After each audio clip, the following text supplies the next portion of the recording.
Buenas noches de nuevo. Vamos a esperar que entren un poquitito más. Ya. Y bueno, se nos cortó toda la inspiración. Espérenme un ratingo. Vamos a ver de compartir de nuevo nuestra pantalla, nuestra pizarra. Muy bien.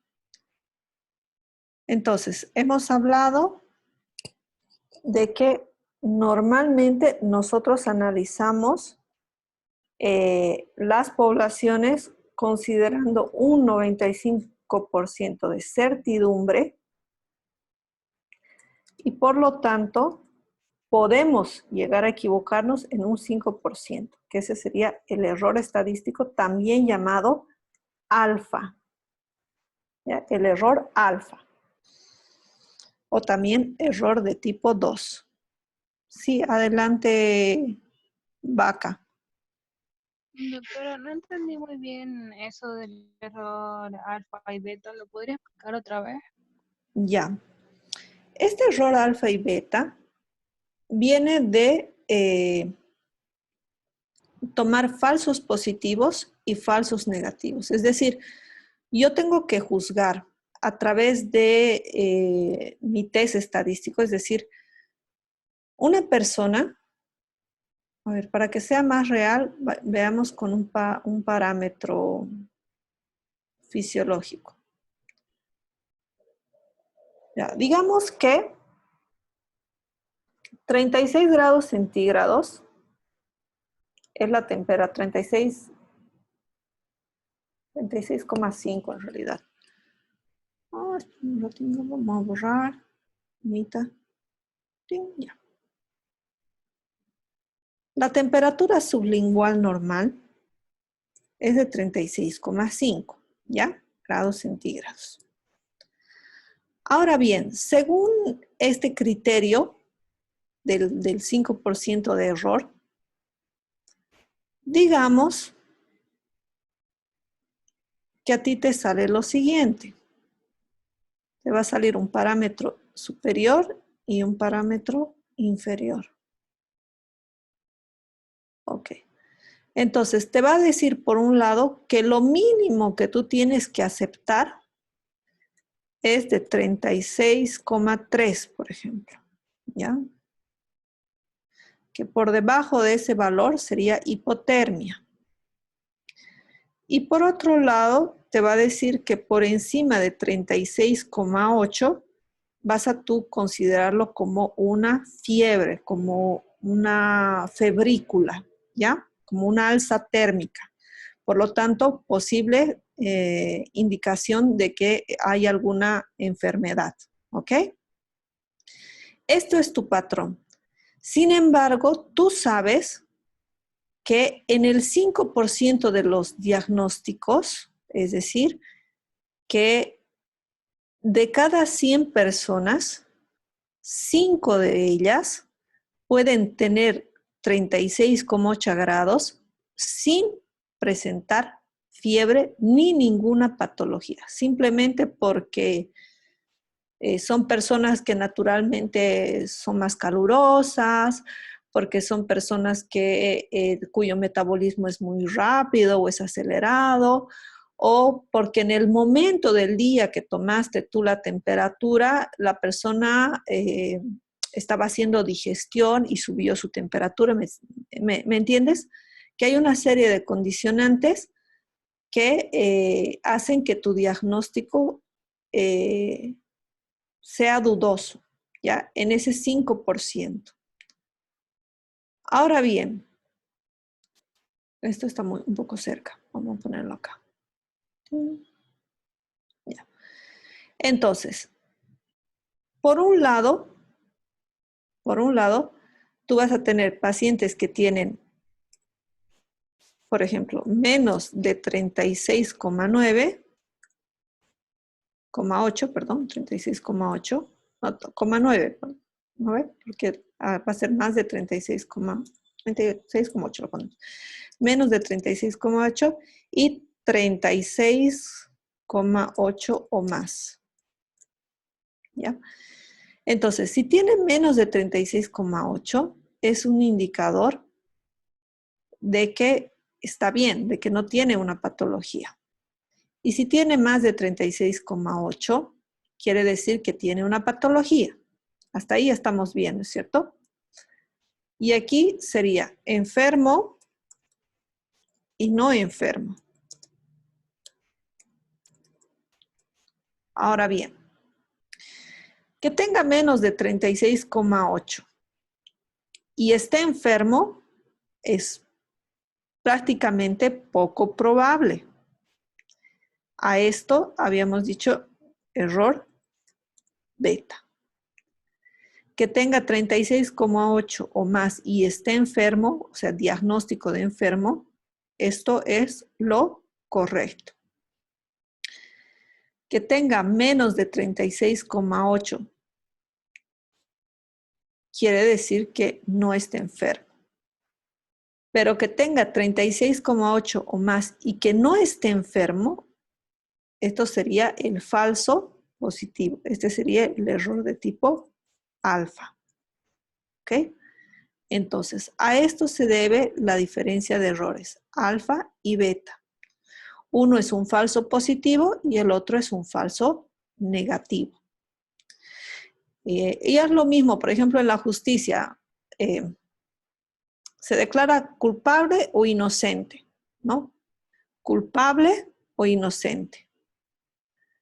Cuando en realidad mi paciente es inocente y se declara culpable, ese es el error de tipo beta.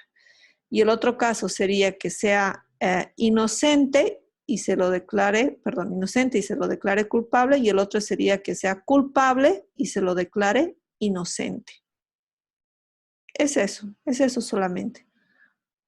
Entonces, estos errores van de la mano. Mientras más crece uno, más reduce el otro. Mientras más crece beta, alfa se hace más pequeñito. Entonces, como que tiene que haber siempre un equilibrio. Cuando tú sabes que te acercas mucho a este valor, es decir, 36, si tuvieras un 38, claramente tú distingues que sí es una fiebre. Es tan poco probable que con 38 sea un no enfermo, tengas un falso positivo o un falso negativo. Es tan poco probable que no hay cómo, digamos, sí o sí tienes un nivel de certidumbre muy alto. El problema es cuando te acercas a estos valores, cuando te acercas al límite, cuando estás en el límite entre lo normal y lo patológico, tú no puedes distinguirlo. Justamente por eso es que en estadística tenemos lo que se llama el contraste de hipótesis, ¿no? ¿Qué es un contraste? Es algo que me ayuda a distinguir entre lo negro y lo blanco.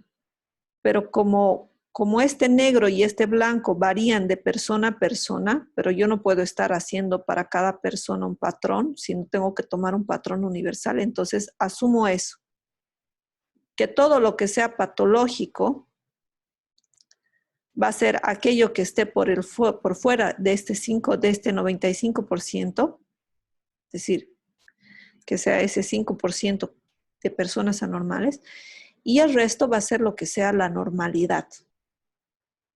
¿Ok? Entonces llega tu paciente y tú tienes que definir a tu paciente. Si tu paciente pertenece al grupo normal, el paciente se está haciendo la burla y solamente está teniendo, no sé, una crisis de emoción o de lo que sea, o te está engañando, o realmente está enfermo, ¿no? Y si está enfermo, te lo va a decir sus laboratorios, porque sus laboratorios no van a salir normales, van a salir alterados. Entonces, esa alteración, mientras más se aleje de la normalidad, tú vas a ver con mayor claridad que está enfermo. Pero si los laboratorios son muy inciertos, es decir, se acercan mucho a los valores normales, tú no vas a saber si realmente está enfermo o no. Por eso es que necesitamos un contraste de hipótesis en estadística, porque la estadística no se basa en la subjetividad. Yo tengo que tener un valor fijo, y ese valor fijo que nosotros asumimos en estadística es el 5%. De tal manera que yo voy a tener, así como hemos dicho aquí, dos veredictos, yo también voy a tener dos hipótesis, enfermo o no enfermo. No hay medio, está medio enfermo, no hay. O está enfermo o no está enfermo, o lo internas o no lo internas, o está en trabajo de parto o no está en trabajo de parto, o le haces una cesárea o no le haces una cesárea. Las decisiones en medicina son así. Y los criterios que nosotros vamos a tomar para tomar esa conducta médica tiene que basarse en un análisis no solamente de un factor, sino de múltiples factores.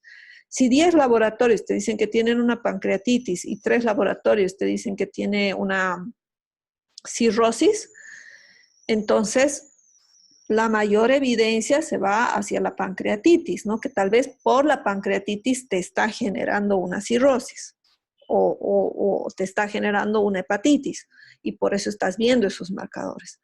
Entonces, la hipótesis nula, también llamada así, nula es que no existe problema, es que no hay patología, es que está todo normal y tranquilo. ¿Ok? Esta hipótesis nula, nosotros vamos a aceptarla cuando todos los patrones estén por encima de este 5%, es decir, más del 5%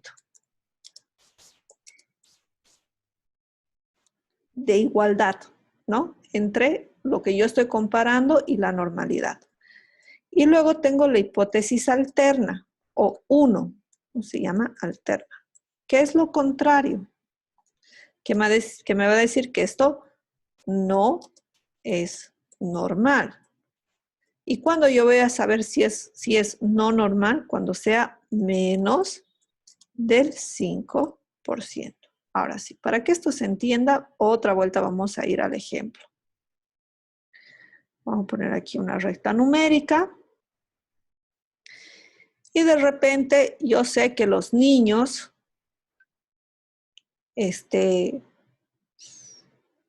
sanos, por ejemplo, nacen con 3 kilos 400 gramos.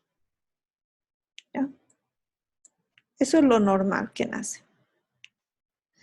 Y yo voy a dibujar cuáles son mis 5%. 5% positivo a menor y 5% a mayor. O 2,5 a menor y 2,5 a mayor. Ahí está. Entonces, digamos que mi límite inferior sea que nazca con 2 kilos 900. En realidad, los 999, así está en la literatura. Y lo superior sería que nazca con 3 kilos 800. 899.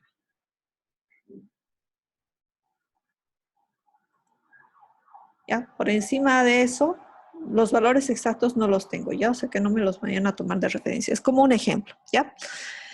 Entonces, ¿dónde está el 95% normal entre estos dos valores? Por debajo, por encima de estos valores, yo voy a decir que se acerca al patológico. Ahora sí, de nuevo la pregunta.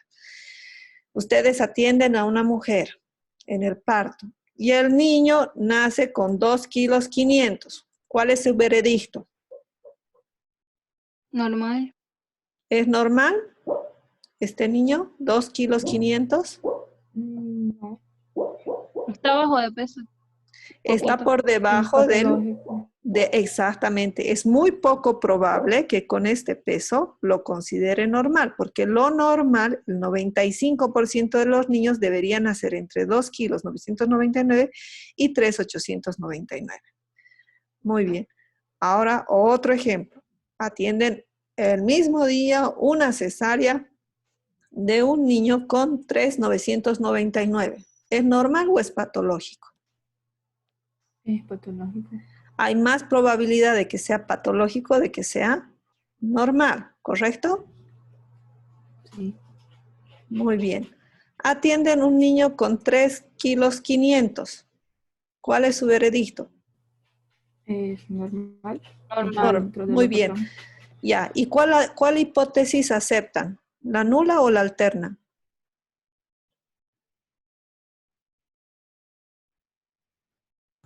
La nula.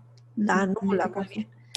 Ya. Este de acá este 2 kilos 400 se aleja, ¿no es cierto?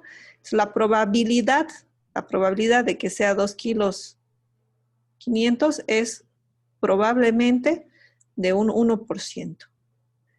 Esto de acá probablemente sea de un 3%, de que sea normal. Entonces, si es menos de 5, ¿a quién acepto? A la alterna. Y este 3 kilos 500, la probabilidad va a estar probablemente rondando los 90%. Entonces, sí, en un 90% de las veces eso es normal. Ahora, ¿qué pasa cuando yo entro en la zona conflictiva? Si mi niño pesa 2 kilos 990 gramos, ¿voy a decir que está mal o que está bien o qué es lo que digo? ¿Cuál va a ser mi veredicto? ¿Acepto la hipótesis nula, la alterna? ¿Es normal? ¿Es patológico? Es más probable que esté sano. ¿Seguro? ¿Está de este lado o está de este otro lado? Está del lado patológico, pero más cerca del límite. Exacto, eso es. Está del lado patológico. Estadísticamente hablando, ya se encuentra en el lado patológico. Pero a comparación de este 2,500, se encuentra mucho mejor, mucho más cerca de la normalidad que este 2 kilos 500. Por lo tanto, mi tratamiento no puede ser igual de este niño de 2,500 con este de 2,990. Este está todavía a un pasito de entrar al lado normal. Imagínense si nace con 2,998. ¿Será posible que yo por 1 gramo pueda discriminar entre ponerlo en terapia intensiva o no? No. No, porque de repente el niño estornuda y perdió ese gramo, ¿no es cierto? O de repente toma un poco de leche y ya se pasó al otro lado. Entonces, he aquí otra de las enseñanzas que ustedes tienen que tomar en cuenta. La estadística solo mira los números y hace análisis en base a estos números. La estadística te dice, si te pusiste la flecha en 2,999, este de aquí ya está enfermo. Pero su razón, su lógica y su entendimiento biológico, por eso se llama bioestadística, les va a decir, ok, perfecto, dentro de los patrones estadísticos ya está clasificado como patológico, pero yo sé que a diferencia de este que nació con 2,500, el de acá es mucho más probable de que vuelva y retorne a la normalidad que este de 2 kilos 500. ¿Ok? Entonces, esos criterios, ese criterio biológico, siempre tiene que estar presente. Estadísticamente es tácito, menos de 5 patológico, más de 5 normal, pero biológicamente hablando, ya yo tengo que discriminar justamente este tema de las probabilidades. ¿Está más probable de que sea normal o está más probable de que sea patológico? ¿Ok? Y obviamente la medicina no se va a basar en un solo patrón. Yo tengo que buscar 2, 3, 4 patrones. Por eso hago 3 procesos. Anamnesis, lo que me refiere el paciente, que tiene un valor de certidumbre bajo, porque el paciente me puede estar mintiendo. Para corroborar si el paciente me está diciendo la verdad o no, hago el examen físico. Entonces, en el examen físico yo ya tengo patrones más ciertos. Y por último, trabajo con los exámenes complementarios. Entonces, de un universo muy grande de patologías, con la anamnesis ya me acerco al problema. Con la evaluación física me acerco mucho más. Pero con quién le tengo que apuntar al centro de la patología es con los laboratorios. Y mis laboratorios van a venir así. Estos son los valores normales y estos son sus valores. ¿Está alterado o no está alterado? Por un glóbulo rojo no va a estar enfermo. Si se aleja mucho, yo ya sé que es un proceso más patológico que uno que no se acercara mucho. ¿Ok? Bueno, entonces, hoy, ¿qué hemos aprendido? Hemos aprendido que en probabilidades nosotros manejamos cierto nivel de error. Estos niveles de error, el nivel más aceptado es el del 95%. ¿Por qué? Porque asumo que en todo lo que yo voy a observar siempre va a haber un margen de error, pero este error es controlado y ese error controlado lo puedo acomodar a un 5%. Ahora bien, entiendo que si es que yo quisiera cambiar de este 95 a un 99%, baja mi error alfa, pero a su vez también incrementa el error beta. Por lo tanto, si yo quiero modificar este 95 y 5, yo tengo que tener un estudio más profundo de la estadística. De hecho, ni siquiera en la maestría de epidemiología se ve esto, ¿ya? Es realmente, lo maneja más que todo un estadístico. ¿Qué más hemos aprendido? Que existen dos errores, error de tipo 1 y error de tipo 2, o también llamado error alfa y error beta. Uno es aceptar que es positivo cuando es negativo y el otro es aceptar que es negativo cuando es positivo, ¿ya? No se complique mucho en distinguir cuál es el uno y cuál es el otro, solamente entiendan que hay un error controlado. Y también hemos aprendido lo que es un contraste de hipótesis. Una hipótesis es una posible solución a un problema, que en matemáticas es blanco o negro. En este caso, es nula o alterna. Si es nula, pertenece al 95%. Por lo tanto, va a ser mayor del 5%, 6%, 7%, 8%. Mientras más se acerque al 90%, voy a estar más segura de mi decisión. Mientras más se aleje, entonces esté más cerca de este 5, mi diagnóstico va a ser mucho más dudoso. Pero si sobrepasa la barrera del 5, entonces ya voy a asumir que tiene un nivel patológico, es decir, que no es normal, que no se compara con esto. Por lo tanto, se parece mucho más a lo patológico. Y mientras más pequeño sea este porcentaje, mientras más se aleje de los valores normales, más yo voy a entender que estoy entrando dentro del campo patológico. ¿Ok? Eso sería toda la clase de hoy. ¿Alguna pregunta? No es tan ¿Por difícil. qué cuando se toma el 1%? Por esto. Porque si yo tomo el 1%, mi alfa reduce, pero ¿quién aumenta? Mi beta. Y cuando aumenta mi beta, es como, ¿qué pasa? Si yo reduzco mi alfa, esta flechita que está aquí, a ver, para que se ubiquen, en vez de que esté en 2,99, va a estar acá. Va a estar en 2,500, digamos. ¿Ok? Entonces, ¿qué pasa? Este niño que nació con 2 kilos 990 puede ser que ya esté en un bajo peso y que realmente necesite atención médica.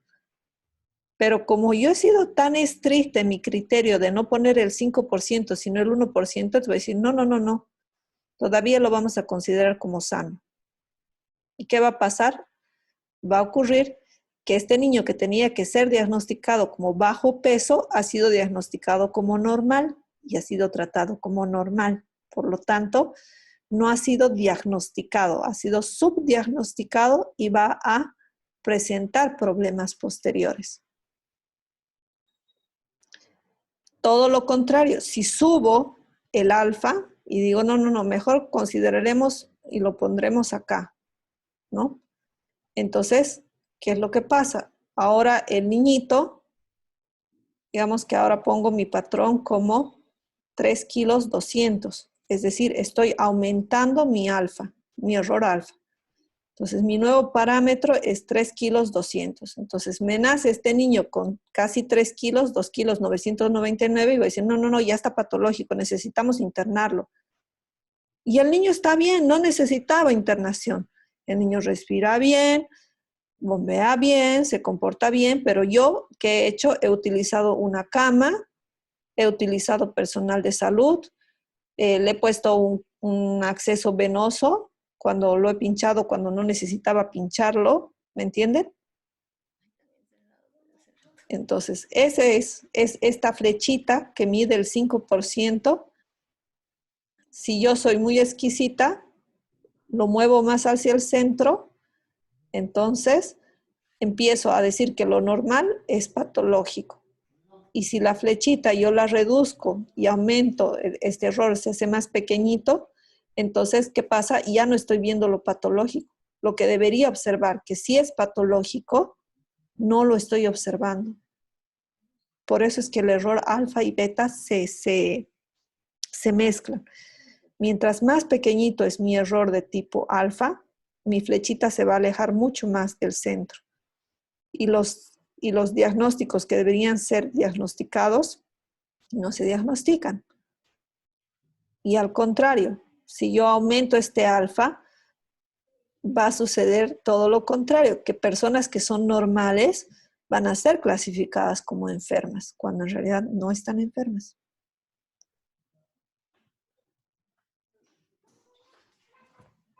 No sé si contesté tu pregunta. Es un poco delicado. Manejar estos patrones es delicado. Por eso es que en medicina a ustedes se les entrega el patrón. Es más, en el laboratorio dice valores normales de tanto a tanto. Nada más. Pero ¿de dónde nacen? ¿De dónde vienen esos patrones? De esto de acá. De todo esto que estamos analizando. Puede ser que en algún remoto momento a ustedes se les pida hacer un patrón. Entonces van a aplicar esto que se les está enseñando. Pero por lo general ustedes no van a crear estos patrones. Lo único que van a hacer es interpretarlos. Por lo tanto, ustedes tienen que leer. Mi paciente está muy cerca del límite, por lo tanto, sé que está considerado como patológico, pero no está tan mal. A este paciente sí llegó, está muy lejos del patrón normal, por lo tanto, sí tengo que tener cuidado, monitorearlo más seguido, tiene mayores criterios de severidad. ¿Ok? Así es lo mismo con la clasificación de la bulimia, ¿no es cierto? Si pierde 750 ml de sangre o menos, entonces es tipo 1. ¿Qué quiere decir? Que si perdió 751 ml por 1 ml, ya pasó a grado 2. Es tonto, 1 ml no hace la diferencia. Pero si mi paciente perdió 500 ml, está en grado 1 y sé que está en grado 1. Pero si mi paciente perdió 1 litro, ya sé que está en grado 2, porque es obvio que está en grado 2. Pero ¿qué pasa cuando está en el medio, entre el 1 y el 2? Yo no voy a estar con mi jeringuita ese rato midiendo la cantidad de ml a milímetro, no lo voy a hacer, ¿no? Entonces, justamente es eso. Estas zonas grises, yo tengo que entenderlas que son zonas donde yo tengo que tener mucho cuidado en el diagnóstico. Está dentro, siempre han escuchado eso, ¿no?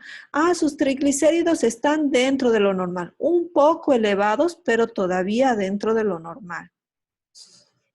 Y yo sé que lo vieron y lo escucharon. ¿Ok? Entonces a eso se refiere. Que no están en el punto ideal. El ideal es el centro, es la media. Pero esa media tiene sus extremos, límites superiores y límites inferiores.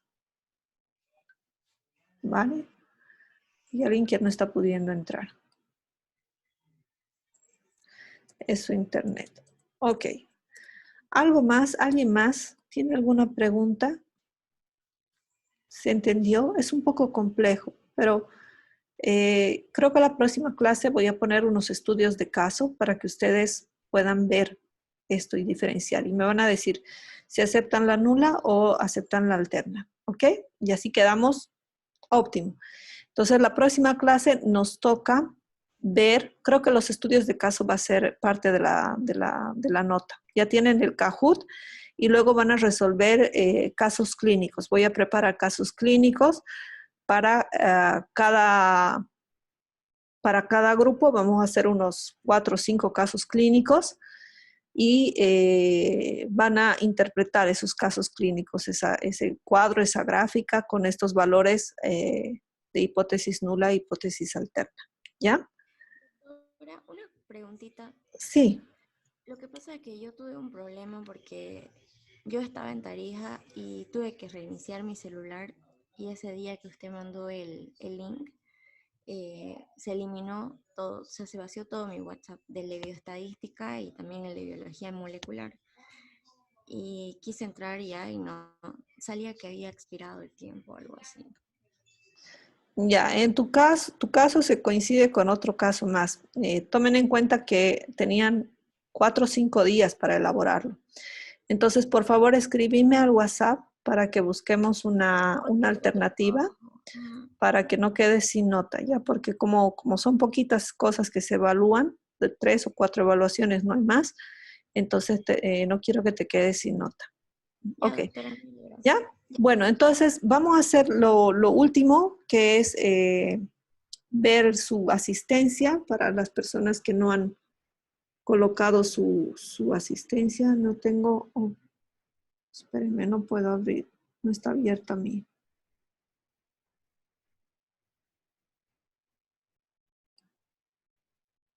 Vamos a ver aquí, compartir. Zoom. Vale.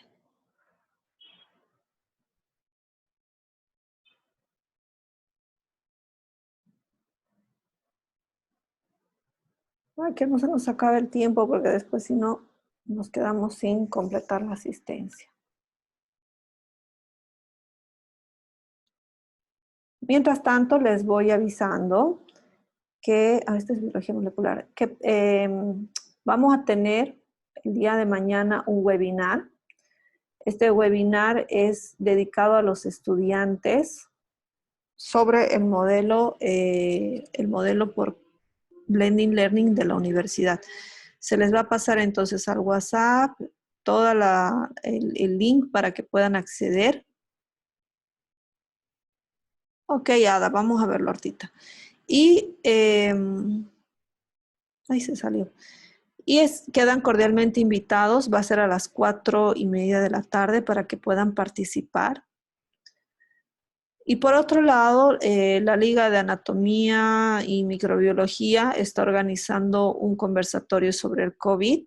También quedan cordialmente invitados, sin ningún costo. Va a ser de aquí todavía a 1 semana y media. Se les va a pasar también toda la información a los grupos de WhatsApp. Bueno, vamos entonces. Victoria no está. Gracias, Dayane. Gracias, Larisa. Giselle Muriel se encuentra.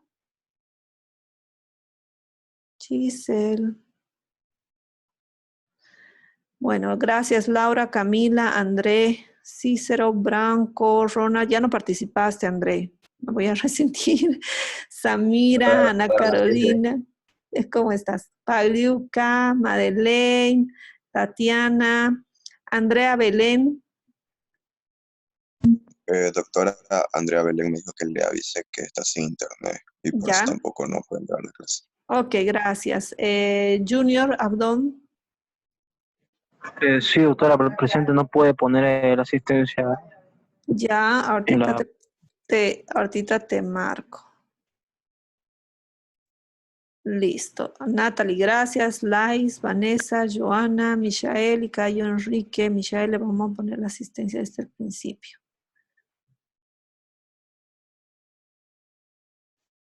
Y Michelle, ¿alguien sabe algo de Michelle?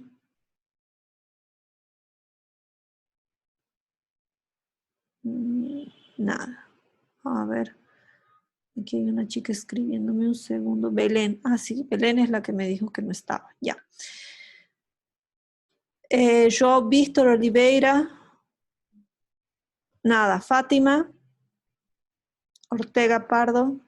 Nada. Bueno, gracias Ángela, gracias Abigail, María Isabel. Gracias Ada. Ahorita vemos tu tema de la clase anterior. Guillerme, María Fernanda, Tainán, Jorge Sebastián, Raiza Fernanda Santos, que me dijo que tenía problema con su asistencia. Lucas Eduardo Silva. Lucas, are you there? Nada. Gracias, Daniel y Stephanie. Luis Eduardo Ultramar, ¿estás? Nara. Bueno, María Fernanda, muchas gracias. Camila, María José, Daniel Viana. ¿Alguien sabe si está por ahí? Espérame, tengo un mensajito. Joana Montaño presente. Muy bien. Ella es María Fernanda. Joana Montaño, Parada, Moreira. Ahorita vamos a verlo. Justamente ahorita tengo una reunión y me están escribiendo para esto del COVID. Y no nos alcanzó. A ver si me doy un tiempito. Montaño, ¿dónde estás? Montaño, Vanessa, Joana, Vanessa. Ya, ok. Entonces, voy a aprovechar que tenemos todavía, creo que 1 minuto o 3 minutos. Vamos a ver. COVID, Italia. Ok, ahí está. Fíjense, esta es la primera ola del COVID en Italia. Luego tenemos, fíjense, 1, 2, 3, 4 meses de silencio epidemiológico, así se llama cuando hay muy poquitos casos, aunque poquitos son 200, 300 casos. Y fíjense cómo está actualmente el COVID. La primera ola llegó a 500 casos día, 5,000 casos día. La segunda ola está por los 37,000 casos. ¿Ok? Pongan esto en su cabeza. Esta es una curva de distribución normal y esta es la segunda curva de distribución normal. Vamos a España.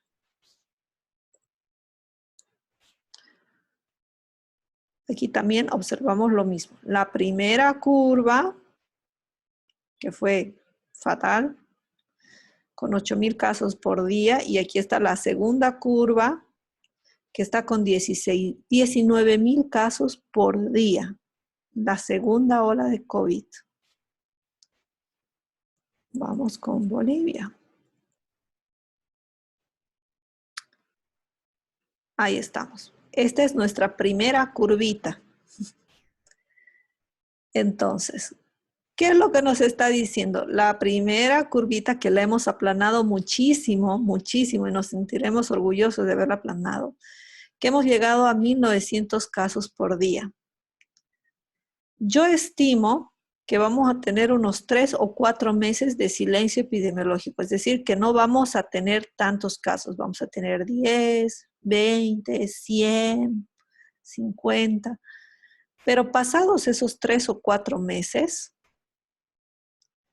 lastimosamente, esto es como si fuera nuestra primera curvita, lastimosamente vamos a volver a subir, ¿ya? Y esto es porque es un patrón que se está repitiendo en todas las ciudades. Vamos con Rusia. Fíjense, primera curva, segunda curva, ¿ya? Por eso es que ya se sabe que va a venir una segunda oleada que va a ser mucho, mucho, mucho más compleja. Por eso es que todos están buscando la vacuna. México está todavía en la primera curva, ¿ok? Vamos así, en la primera curva, que no salen de la primera curva. Perú, creo que ya está terminando igual la primera curva. Sí, está terminando su primera curva. Entonces, puede ser que por el comportamiento estacional, ustedes saben que en el hemisferio norte hay verano, y otoño, invierno y primavera bastante marcados. Y en este lado, en este hemisferio sur, no es tan marcado. Entonces, puede ser